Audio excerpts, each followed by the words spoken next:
Hi everybody and welcome back to my channel. My name is Jill and I talk about things true crime, current events, things like that that I find very interesting. I'll find a case that intrigues me and I will do research in all different areas. I'll retell the story the best that I can, and then I'll let you know what I think of it. And then in the chat, maybe you guys can let me know what you think of it. So let's get into today's story. It is the story of Ellen Greenberg. And I'm going to say the murder of Ellen Greenberg. But as you see when this case goes on, it gets very cloudy whether it was a murder or a suicide, according to the police. So I'm going to start by talking about Ellen Greenberg. Ellen Greenberg was a first grade teacher in, I think it's Juanita, I can't say that right, Philadelphia. She taught first grade, she was an only child, and she lived with her boyfriend, Sam Goldberg. Sam Goldberg was a TV producer for NBC Sports, and they were engaged and they lived together. Ellen and Sam had been together for 3 years and recently had become engaged, and Ellen was excited to be planning a wedding with Sam. January 26, 2011 is when the whole incident occurred. So according to Sam, Ellen had come home from work early because there was going to be a really big blizzard and they let out the kids and Ellen had come home. He said she was in the kitchen chopping fruit, I believe is what he said.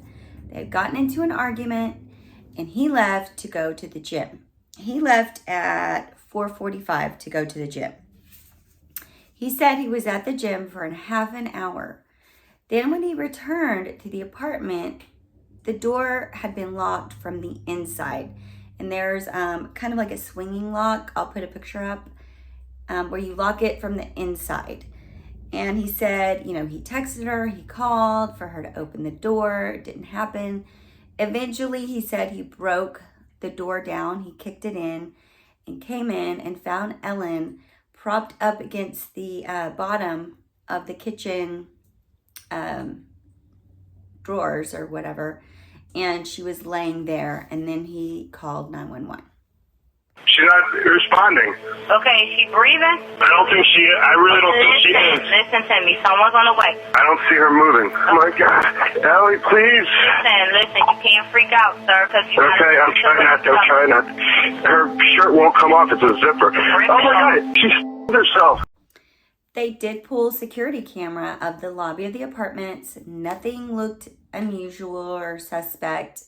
The only other entrance besides that front door of the apartment would be the balcony, but the balcony was 6 floors up. The police said they had found no DNA, they had found no other footprints, and that's how they came to the conclusion that it was a suicide. Ellen's parents did have something that raised an eyebrow for me. They said that she was struggling with something. They didn't know what it was, and was seeing a psychiatrist and prescribed meds. And shortly before her death, she told her parents that she wanted to move back home temporarily.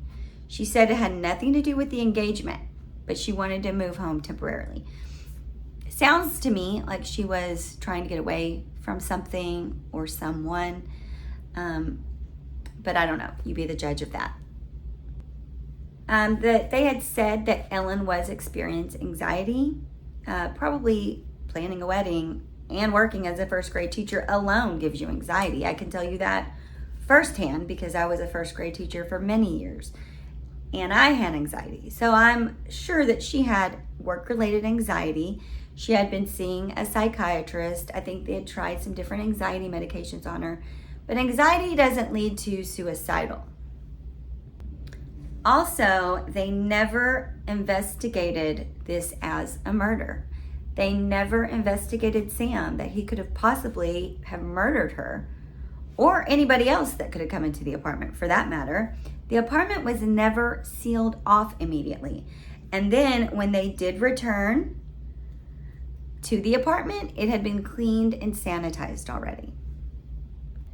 May I add that the knife that they found protruding out of Ellen's chest was never fingerprinted. Let's talk about the autopsy. Now remember, Ellen killed herself. This is what they want people to believe. Her autopsy showed deep laceration at the top of Ellen's head, meaning she would have had to do this. 10 stab wounds to her chest and abdomen and stomach. 10 back of the head stab wounds. 10.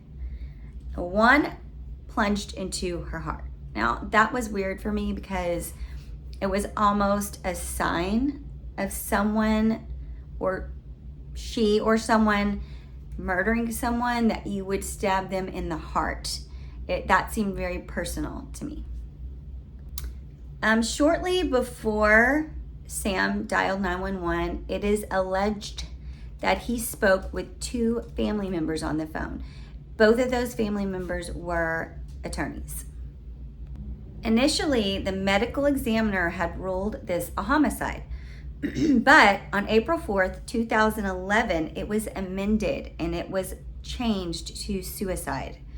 This was after a meeting with the medical examiner's office, the detectives, and the prosecutor behind closed doors that they changed this cause of death. Now, Ellen's parents, being this is their only child, did not buy, obviously, like a lot of people, are not buying that it was a suicide for many reasons. But they have been fighting ever since. They're trying to do a wrongful death lawsuit is what's trying to happen. But so first they hired some investigators to investigate Ellen's wounds, her autopsy, and go through all that with a fine-tooth comb. Both of the experts came to the same conclusion, that the death was very suspicious. Suicidal stab wounds are unlikely to be multiple, and they're hardly ever in your back. Lack of defensive wounds on Ellen just meant that she had probably been taken from surprise from behind someone attacking her. Doesn't prove that she wasn't murdered. And one of the most astounding things that they came across was Ellen's cranial cavity had been punctured. Meaning when you puncture that, you're rendered unconscious. Therefore, after that fatal stab wound, she couldn't possibly have stabbed herself anymore or made the blow to the chest that she had. Also, Sam said that he found her propped up kind of against the kitchen counters, but they said there was dried blood that had been flowing from her nostrils to her mouth diagonally, which indicated she was probably laying down when this happened and that her body probably was moved after. Also, they said it's very rare that people are going to stab themselves that many times through their clothes, because it's harder to get through your clothing. And why are you going to make it harder for yourself if you want to kill yourself by stabbing yourself 20 times, which to me is just ridiculous. They also came across many things in the autopsies that were inconsistent. They said there were no bruises on her. They said she was covered in bruises. Some looked to be old, of possibly healing bruises, and then some were newer bruises, which to me would indicate some form of abuse. The parents want to do a lawsuit against the prosecution or the district, anybody that failed their daughter basically, and I don't blame them. So in 2019, they sued the medical examiner they tried to sue the medical examiner for changing their daughter's murder to a suicide, and it was rejected. And so in order for them to go and pursue and sue other people, it has to be not a suicide, right? There has to be a crime committed. So recently, in April, the Pennsylvania Supreme Court granted their appeal to have their case reviewed. So that's what we're waiting on. We're waiting on the case to be reviewed. There are so many holes in this case. So many people, it seems, lying and covering up. Secret meetings. It's very confusing.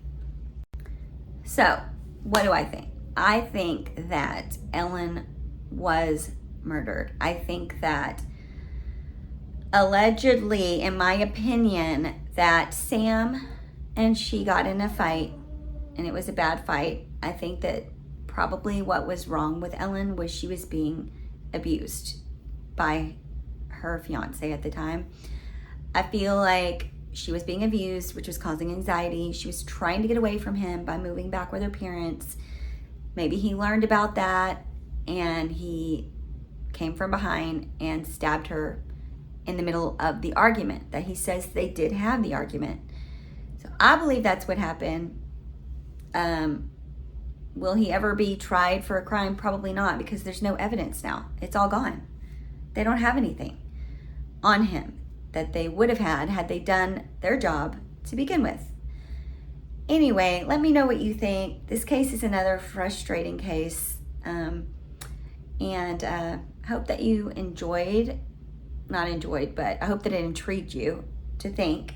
And if you have any thoughts, please leave them in the comments section down below. And I hope that you guys have an amazing day, whatever you're doing today. I hope you make it a great day. Anyway, I'll see you guys on the next one. Bye.